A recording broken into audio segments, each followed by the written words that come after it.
A very good evening to you, dear viewers. Hello and welcome to a new edition of Business Insider. I'm Mohammed Abdelrahim. Tonight we'll be talking about Egypt's booming infrastructure and the economic return of the presidential elections. And we'll be doing that in the company of Dr. Mongy Badr, Minister Plenipotentiary and board member of the United Nations Association of Egypt. A very good evening to you, Dr. Badr. A pleasure having you with us. Good evening for you and your viewers, and I'm very happy to be with you. It's the first time for me to be with you. I hope to enjoy it with you and also viewer to enjoy and to have some benefits from the information which we are going to talk together. A great pleasure to have you with us, sir. Allow us, please, Dr. Badr and dear viewers, first to watch a report on our main topic for tonight, and then come back and start our discussion. Please stay with us.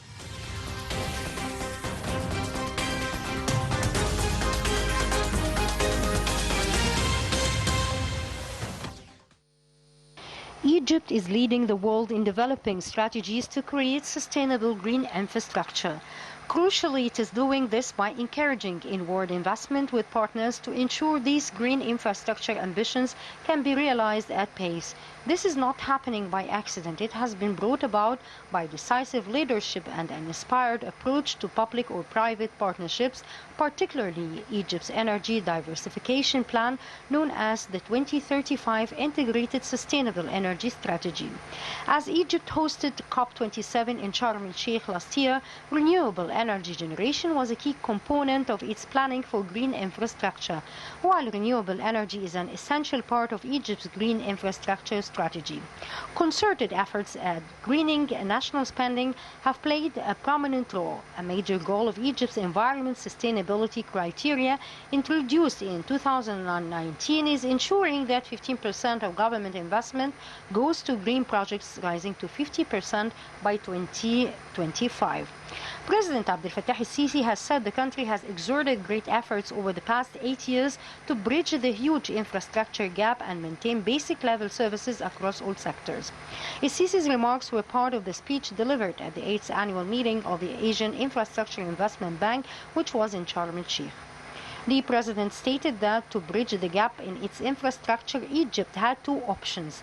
Either the state presses ahead with ambitious investment plans to finance infrastructure projects to boost the Egyptian economy, or it encourages the private sector to collaborate with the state on those projects. The head of state further noted that despite being able to carry out those projects successfully, the private sector would have consumed much time, stressing that during the past 8 years, the Egyptian state did everything in its power to fill this gap and build basic infrastructure across all sectors. Egypt has become developed and capable thanks to the trillions of dollars and pounds it spent on building this infrastructure, which has set the country on the path to a better economic future, according to President el-Sisi. The head of state, however, said that the private sector companies actively participated in these projects, stressing that nearly 5,000 companies have worked with the state on them. Furthermore, the president confirmed that Egypt has the political will to encourage the private sector to steer development in Egypt, highlighting the recent measures taken by the state to level the field between the public and private sectors. President el-Sisi also shed light on the state ownership policy document issued in December 2022 as part of the country's plan to increase the private sector's participation in public investment from 30% to 65% within 3 years.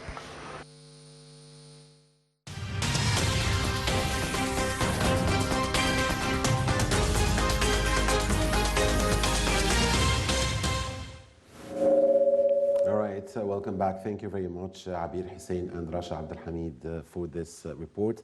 And we're back here in the studio with Dr. Mongy Badr, Minister Plenipotentiary and board member of the United Nations Association of Egypt. Dr. Badr, indeed, Egypt has witnessed a boom in infrastructure in the past years.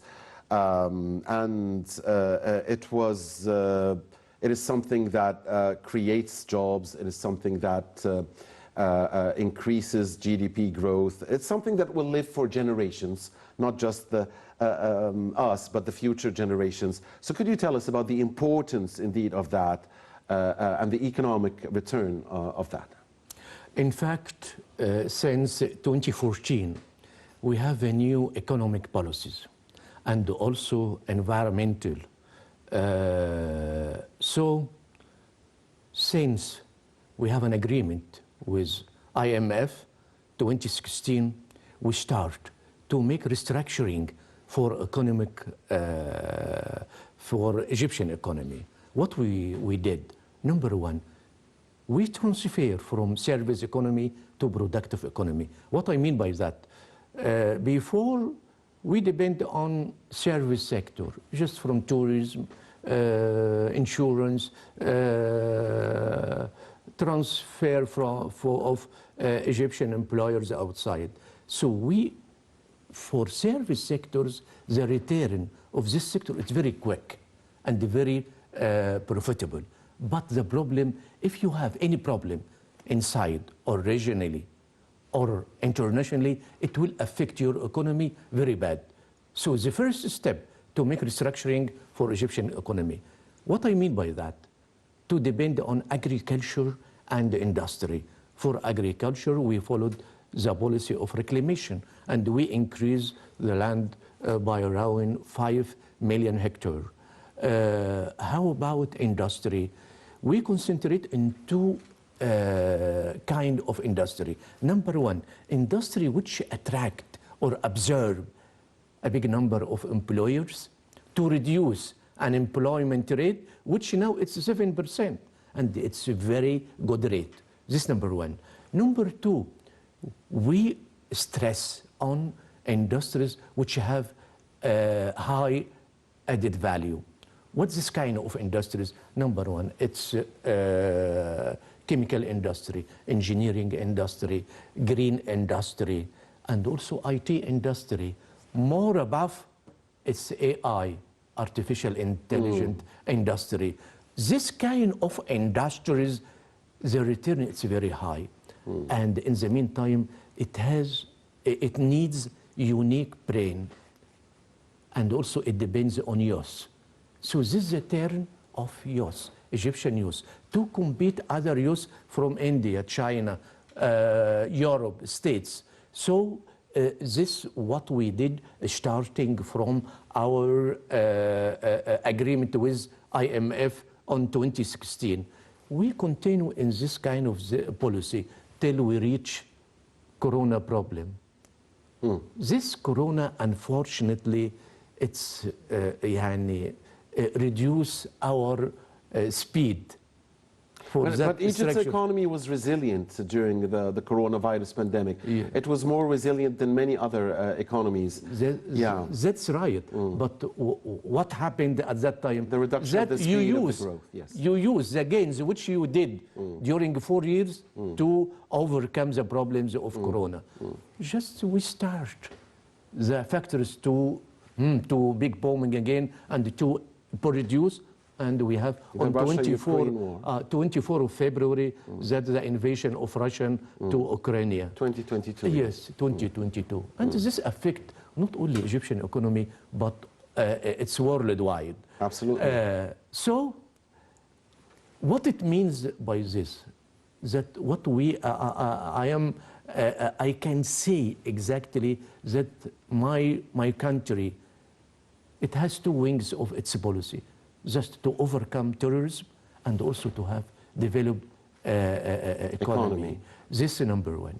Number two, we didn't listen to anybody which mentioned to us stop infrastructure projects or national projects. The mega projects, and yes. try to go back to short-term Because policy. even before 2016, the mega projects had already started. Yes. With the new Suez Canal, for instance. Yes. And those mega projects that are in many fields, including transportation, for instance, and we are seeing many of them now being conducted on the ground, the monorail, the railway, the electric train. So when we're seeing new cities, new communities being built, and I guess, and of course, you correct me, Dr. Badr, if I'm wrong, when you invest in transportation, then this serves the economy. When you make new cities, new communities, Yeah. then you are creating jobs, Yeah. and you are also benefiting the economy. Yeah, it's not only creating jobs, it's a matter of future.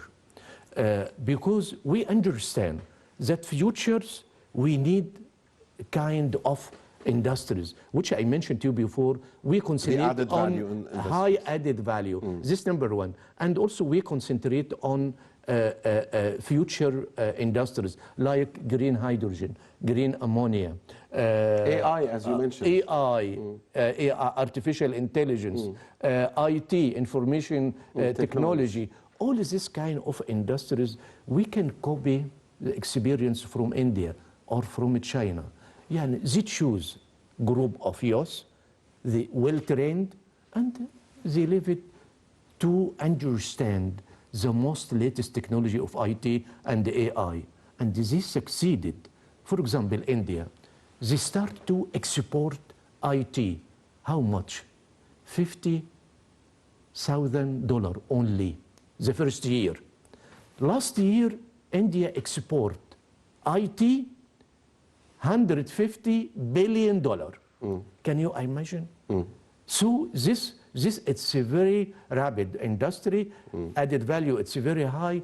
And before that, as we agreed together, it's infrastructures that we call it downstream. Yes. Yeah, we should complete it.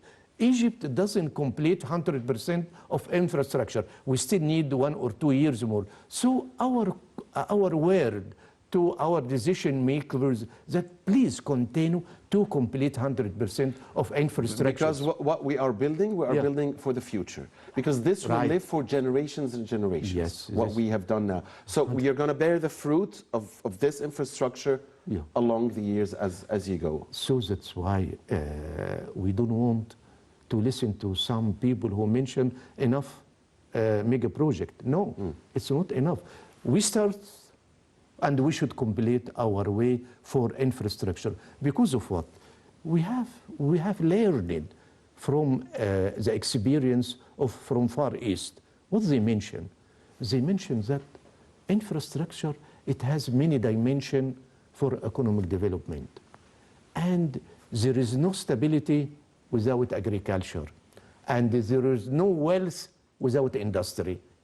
Three words: infrastructure, agriculture, industry. So we can explain some more words about this. Egypt, we start infrastructures. And we push our government to complete infrastructure very soon. Number two, industry. We have a policy of reclamation. Agriculture. Now, agriculture. You said there is no stability without agriculture. Without agriculture, of course. And no wealth without industry. Without industry. So these three words, with three meaning, with three objectives, which we can copy from other nations. Egypt, in fact, it's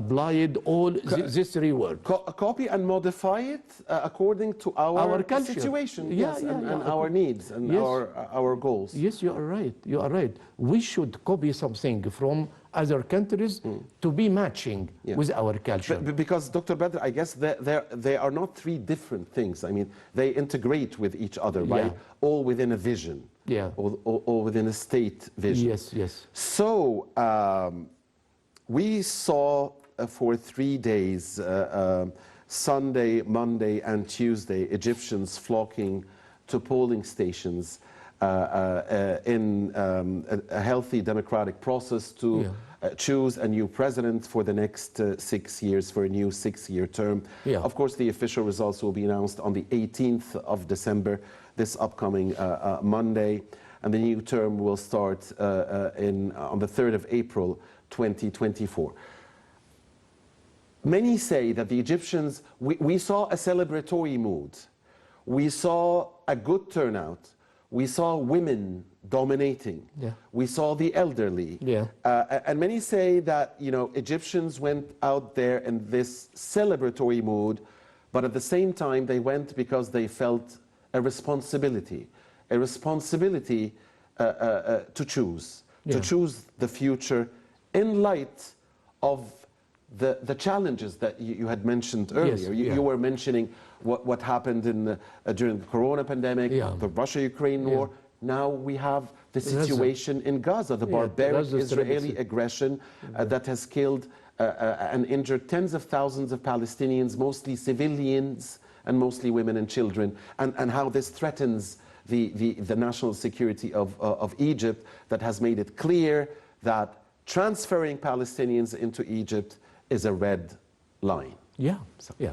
First of all, let me remind myself that election started not on Sunday, no. We start on 1st, 2nd, and the 3rd of this month abroad. Yes, yes. And Sure. it was wedding party for Egyptian abroad. So we are here inside Egypt. We would like to copy what our brothers and sisters did outside. Yeah, we got a clue. It was a beautiful celebratory mood. Yes. Yeah. Egyptians were celebrating, really, having a say in their country's future. Yeah, yeah. So from 10th, 11, 12, it was inside. In fact, first time in presidential election to have this mobilization of the voters to go to cast, to go to the polls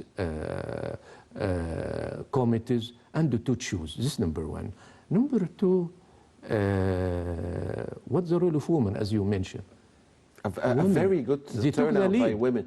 They've been taking the lead for the past few elections, by the way. They took the lead in participating to cast their votes. Number two, how about youth? Don't forget youth. And the elderly. Yeah. I mean, it was a very nice scene to watch. Many elderly men and women going, insisting on having a say. Let me mention why the youth now, they are participating in election, because the role of political parties.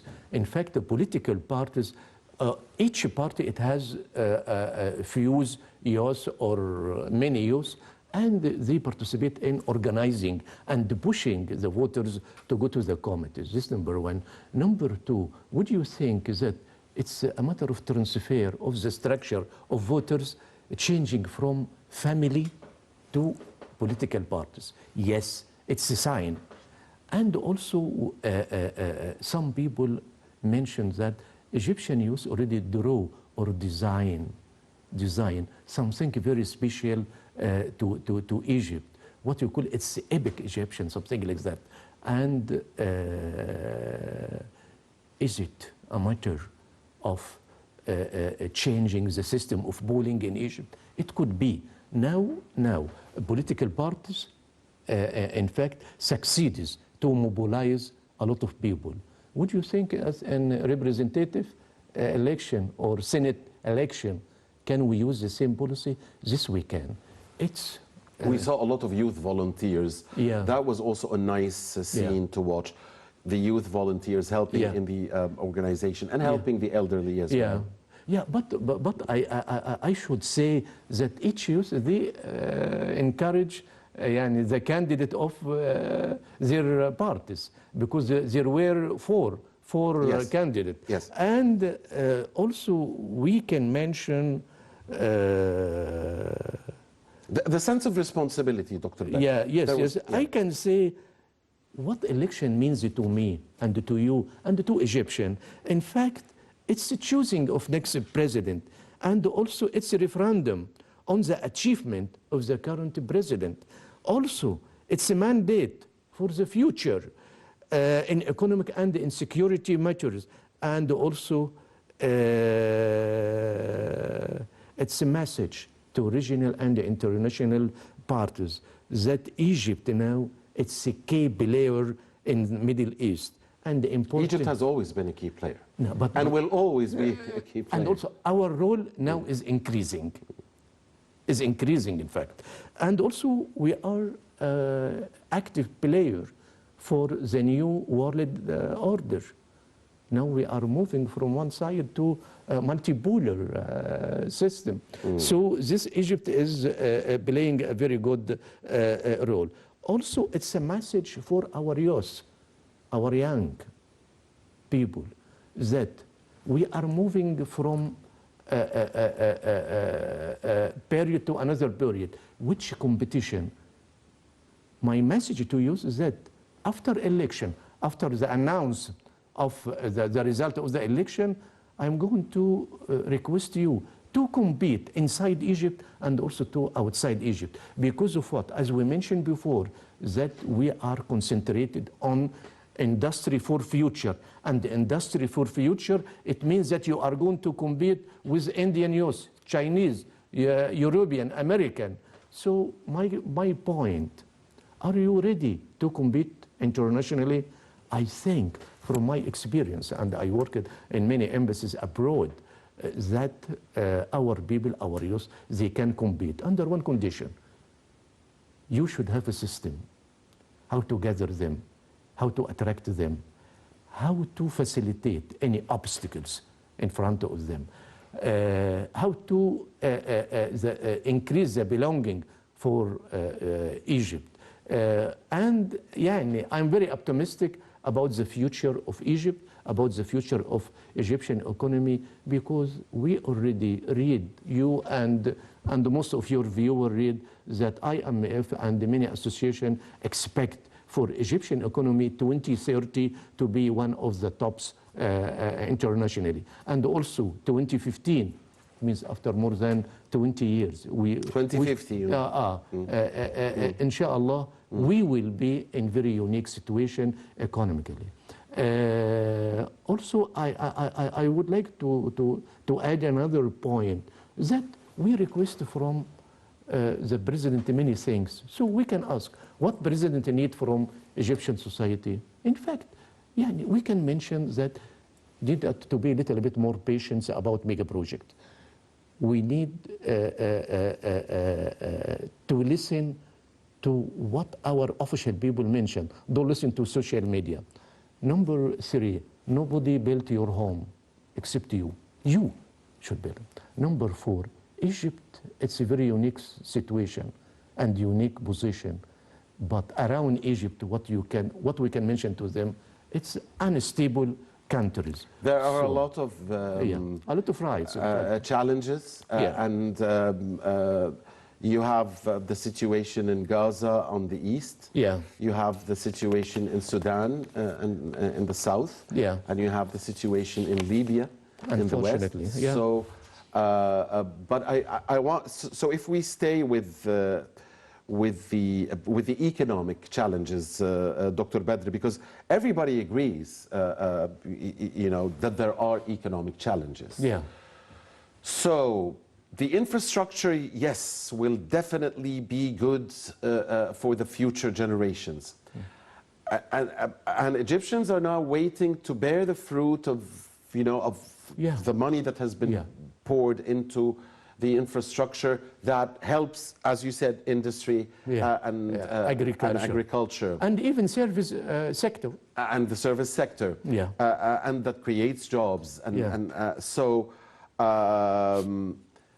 So what do we need to focus on in the upcoming period when it comes to infrastructure?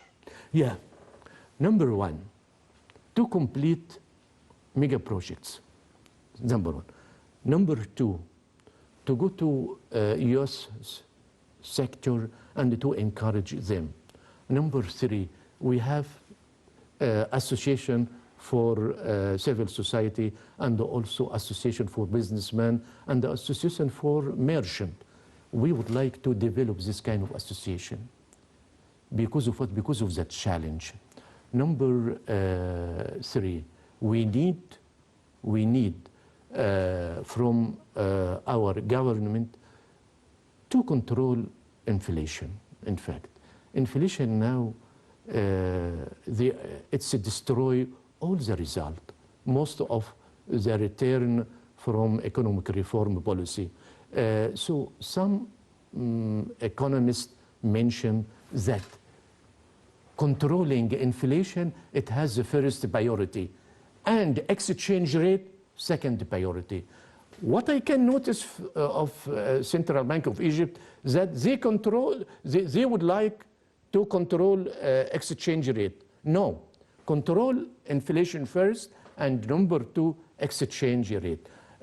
Number three, you should have a kind of substitution policy to substitute import. And with local yeah, with local industry or local product. But by the way, this is happening somehow right now, you know, due to the boycott that the many Egyptians have shared their Arab and Muslim peers in boycotting international companies that sponsor Israel due to their barbaric aggression against Palestinian civilians, mostly women and children. That's mostly they've killed women and children, not resistance fighters.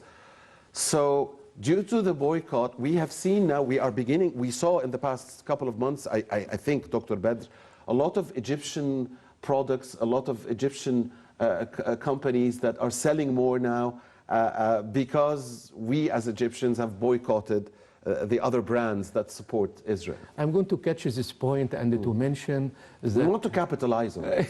Yeah. That how to use obstacles and the problems to change it to something good. This is what happened.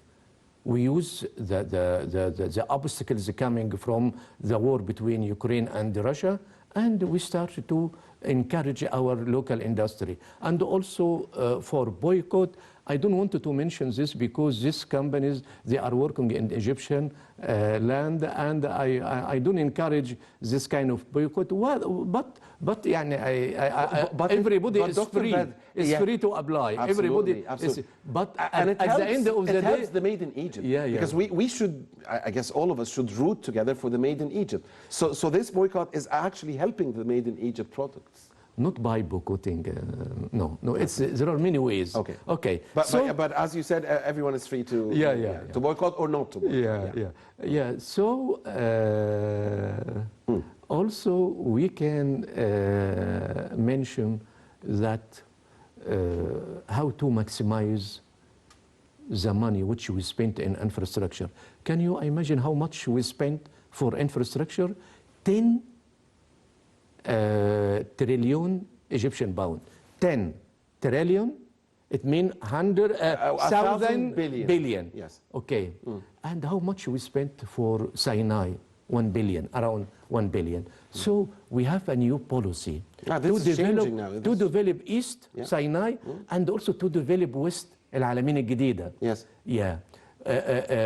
In fact, العلمين, what we have? We have service sector for tourism, and also have industry. At that area, we have industrial zone. This industrial zone will produce only for export. And also, we have around 40,000 hectares for agriculture. Because of what? To produce what we can eat in العلمين الجديدة. And also our policy to have 3 million inhabitants in العلمين الجديدة. And this, it's not, service sector is not enough to absorb all this 3 million. So we add industry sector and agriculture sector. How about sea and dry port? We have at least 16 new dry and seaport. We develop all of them. So for roads, we have before 2016, our number, we have 126 at the quality of roads. Today, we are 26. That's a big leap. That's a huge leap. Yes, this number. For industry, a lot of incentives. And even it's president, now the president, Mr. President, he is on the top of the presidential Council? investment. Okay. And also don't forget that we have golden license now. Golden license for any investors that we are going maximum 48 hours. And to finish all your procedures and your documents, maximum 24 days or maximum 1 month. In the meantime, we allow you as investors to go and to have your building and to import your machine and to produce. And after that, complete your documents. This is the golden license. Now we start to think about silver license, because we have some people coming to you to have investment, but they didn't complete the minimum of requirements. So also we are thinking of silver license. In fact, for industry, also we have another policy that we stop exporting any raw materials. All kind of raw materials, we stop exporting. Because you want to have the added value you mentioned. Yes, it's a very low added value. One example, before we export sand, white sand, from Sinai and from East Desert, 1 ton, the price $20. It was imported by Israel, Turkey, and China. They have only one industry process, just to clean and to wash, and export to you $200 for ton. So after that, Mr. President, he has a decree, not export white sand, black sand, phosphate, alabaster, all kind of raw materials. And we should have 1 or 2 industrial process to increase the added value. Not only to increase the added value, but also to have experience and also to absorb and to reduce unemployment rate. And it doesn't have a lot of money. It doesn't cost a lot. It doesn't cost. In fact, you know how much is that machine which is washing white sand? $100,000. Can you imagine? $100,000. So, in fact, this policy, it needs a time, because to invest and to have industry, it takes time. It's not like service sector. So what we request from our people to have more patience.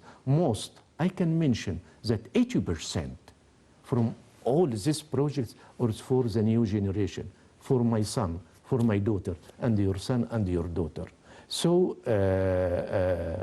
inshallah, during coming 6 years, we are going to gain a lot of benefits, not only from industry or agriculture, but also for the characteristic of Egyptian himself, because we started to increase his belonging to Egypt. And what happened in presidential election, it proved that Egyptian, we already matured in democracy.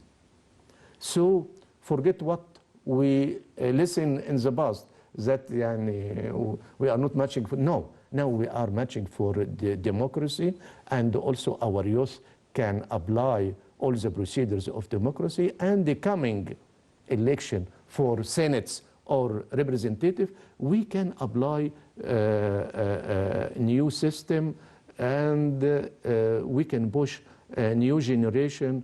We need to push the new generation, not only in policy. So now I can use this opportunity and to mention to you, I would like to inject in business sector some youth. We need it.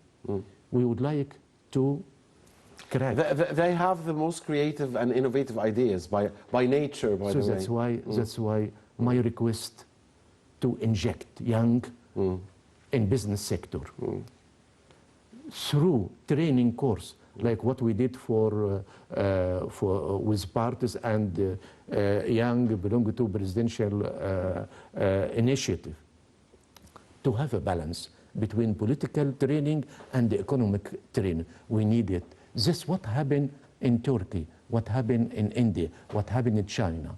Young people, to inject them in economy, in industry, in new industries, in industries which it need brain fresh brain, because these tools, it's not for me, it's for my son, it's for my daughter, and they are capable to use it. Better than us. Better than us, and they help me in Not many sometimes, cases. all the time. All of us. So that's why we would like to let the lead for young to have their chance. Absolutely. And also under the supervision for the elderly and for their dad, mom, their manager or something like that. In fact, يعني I expect for GDP of Egypt to increase, and some international association mention that 2030 our national product, it will increase to reach $1 trillion and $200 billion. It's a huge jump from now.